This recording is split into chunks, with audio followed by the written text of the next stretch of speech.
વડોદરાના કલાદર્શન 4 રસ્તા પાસેના સાઈ કૃપા ફ્લેટમાં કમલેશ ઉર્ફે કાલુ ખૂબચંદાણી હાલમાં ચાલતી IPL T20 ક્રિકેટ મેચનો સટ્ટો રમવા માટે તેને ઓનલાઈન આઈડી લીધું છે।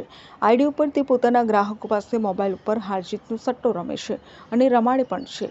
સોમવારે ચાલતી IPLની રાજસ્થાન રોયલ્સ તથા ચેન્નઈ સુપર કિંગ્સ વચ્ચે ચાલતી મેચ પર સટ્ટો રમાતો હતો તેવી PCBને બાતમી મળી હતી, જે બાતમીના આધારે PCBની ટીમે યુવકના ઘરે દરોડો પાડ્યો હતો। દરોડામાં સટ્ટો રમતા કમલેશ ઉર્ફે કાલુને પોલીસે ઝડપી પાડ્યો હતો, ત્યારે કમલેશ પાસેથી ₹1.67 લાખ રોકડા રૂપિયા પોલીસને મળી આવ્યા હતા। બીજી બાજુ સટ્ટા સાથે સંકળાયેલા અજય તોલાણી, અરુણ ઉર્ફે કેપી, પ્રેમ, દિલીપ, રોશન, ધ્રુવિલ તથા ધ્રુવિલની માતાને પોલીસે વોન્ટેડ જાહેર કરી વધુ કાર્યવાહી હાથ ધરી છે। રિપોર્ટ વડોદરા।